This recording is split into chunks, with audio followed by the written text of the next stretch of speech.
अस्सलाम वालेकुम। मेरी दरख्वास्त है, ज़रा सोच कर बताइए कि अगर पिछले 1 महीने से मरी का इंतज़ाम आपके मेरे जैसे किसी आम आदमी के सुपुर्द होता तो क्या होता। ज़ाहिर है वो ये ज़िम्मेदारी लेने के बाद फ़ौरी तौर पर देखता कि इस छोटे से शहर में सयाहों की आमदोरफ्त गैर मामूली होती है और बर्फ़बारी के मौसम में तो पंजाब और खैबर पख्तूनख्वा के लोग बाल बच्चों समेत आसमान से गिरती बर्फ़ का नज़ारा करने के लिए मरी चले आते। उसे ये भी पता चल जाता कि नथिया गली और अयूबिया जाने के लिए भी मरी का ही रास्ता आमतौर पर इस्तेमाल किया जाता है। लिहाजा इसका पहला काम ये होता कि ये रास्ता हर सूरत खुला रहे, ताकि रश की सूरत में लोग खुद ही मरी से वापस हो जाएं या आगे निकल जाएं। उसे ये मालूम होता कि मरी की हुदूद में किसी भी सड़क पर गाड़ी फंस जाए तो उसका इंतज़ाम भी फौरी तौर पर किया जाना चाहिए। इसके लिए वो चंद जगहों पर यह बंदोबस्त भी कर लेता कि फंसी हुई गाड़ी को फौरी तौर पर निकाला जा सके।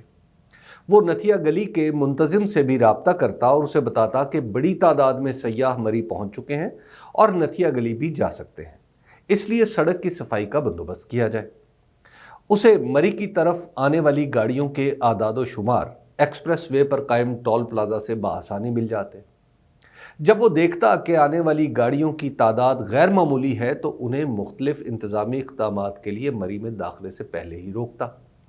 हतमी फैसले के लिए वो अपने बॉस यानी डिप्टी कमिश्नर रावलपिंडी को सूरत हाल से आगाह करके मज़ीद सयाहों की आमद मुकम्मल तौर पर रोक सकता था। फ़र्ज़ कर लीजिए कि एक आम आदमी ही रावलपिंडी का डिप्टी कमिश्नर है और तहसील मरी उसके ज़िले का हिस्सा है।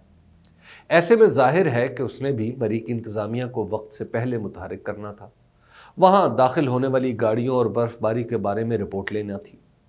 3-4 दिन पहले महकमा मौसमियात ने बर्फ़बारी की रिपोर्ट दे दी थी, इसलिए उसने सड़कों से बर्फ़ साफ़ करने के लिए इजाफी मशीनरी का बंदोबस्त कर लेना था।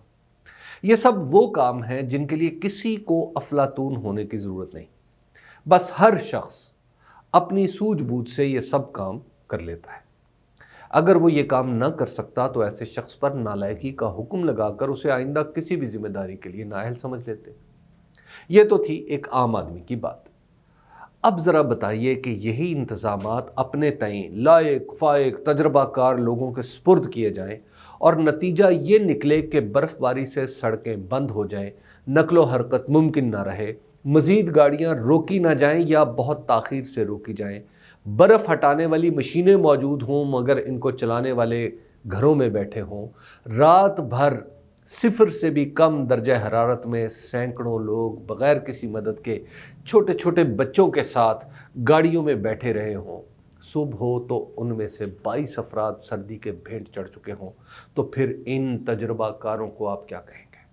ज़ाहिर है इन्हें निकम्मा, नाअहल, सुस्त, बदनीयत, फ़र्ज़ नाशनास जो कुछ भी कहे कम है। मैं आपसे पूछना चाहता हूँ, क्या ऐसे लोगों को अपनी नौकरियों पर कायम रहना चाहिए? आपका यकीनी जवाब होगा नहीं, लेकिन यकीन रखिए ऐसा नहीं होगा। ये नालायक न सिर्फ अपनी नौकरियों पर कायम रहेंगे बल्कि इनके ऊपर बैठे नालायक इन्हें तरक्की भी देंगे और तरक्की पाकर यही लोग अपने जैसे मज़ीद नालायकों को तरक्की देंगे, क्योंकि हम जानते हैं कि पाकिस्तानी रियासत की सिविल इंतज़ामिया में कारकर्दगी, दूरअंदेशी या फ़र्ज़ शनासी बेमानी लफ्ज़ों के सिवा कुछ भी नहीं। यहाँ बाहमी मफादात, आपस के ताल्लुकात और एक दूसरे की पुश्त पनाही असल मेरिट हैं, जिनकी बुनियाद पर नालायक तरीन लोग तरक्की पाते चले जाते हैं। ढंग के लोग वक्त पर ही मुलाजमत और पाकिस्तान छोड़कर अपनी दुनिया कहीं और बसा लेते हैं। अगर हम समझने वाले हों तो मरी का ये अंदोहनाक वाक़या ये समझाने के लिए काफ़ी है कि पाकिस्तान में बदइंतज़ामी बज़ाते खुद मौत की वजह बन चुकी है। तसव्वुर कीजिए कि मरने वाले किसी जुर्म का शिकार नहीं हुए।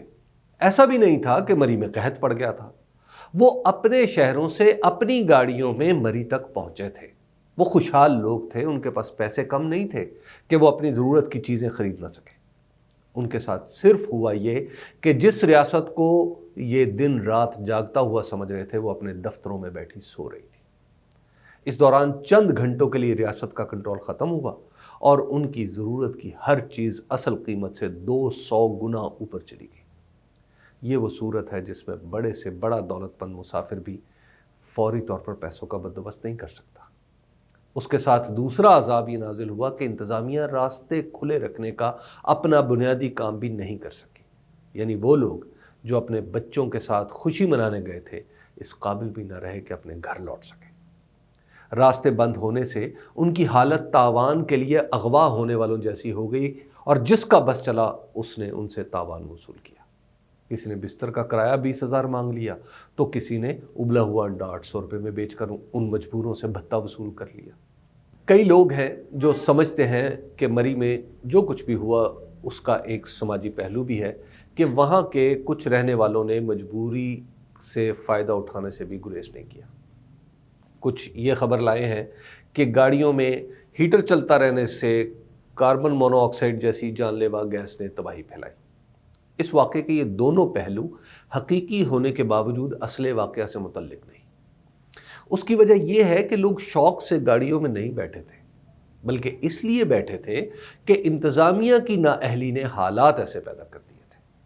اگر راستے کھلے ہوتے تو یہ نوبت ہی نہ آتی۔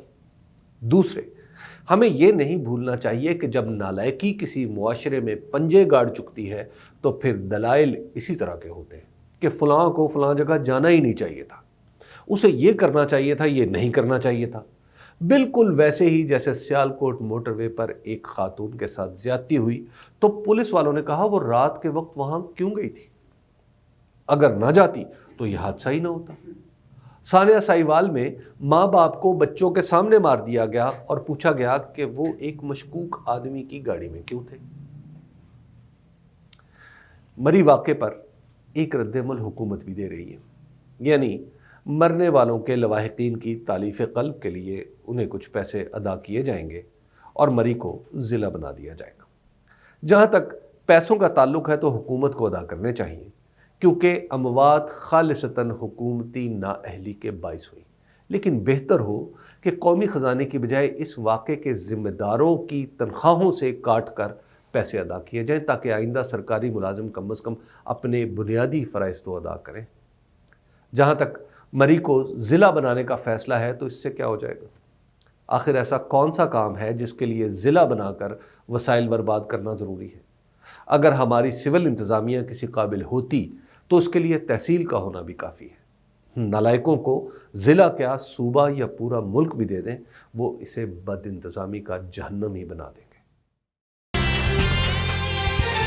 دنیا خبر کی دنیا